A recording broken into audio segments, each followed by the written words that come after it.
ஆறுதலை தேடி ஒரு நாள். சென்னையில் தேவனின் அன்பு ஊழியங்கள் நடத்தும் ஆறுதலை தேடி ஒரு நாள் அற்புத சுகமளிக்கும் கூடுகை. ஆகஸ்ட் மாதத்திற்கான கூட்டம் நடைபெறும் நாள் 2ஆம் தேதி ஞாயிற்றுக்கிழமை மாலை 5:30 மணி முதல் 8:30 மணி வரை.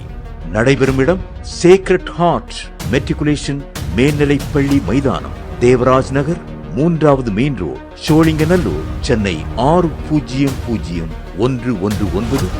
Landmark ECR link road near toll gate. தேவ செய்தி சுவிசேஷகர் டி. ஸ்டீபன் அவர்கள். புதிய ஆராதனை சகோதரர் டெரில் ஸ்டீபன் மற்றும் சகோதரி பவ்யா டெரில் அவர்கள். உற்சாகமூட்டும் பாடல் ஆராதனை, அற்புதமான சாட்சிகள், ஆழமான தேவச்செய்தி. கூட்டம் முடிவில் அனைவருக்கும் சிறப்பு தனி ஜெபம் ஏறெடுக்கப்படும். மேலும் விவரங்களுக்கு தொடர்பு கொள்ள வேண்டிய தொலைபேசி எண்கள் 042424747999 மற்றும் 9941150999.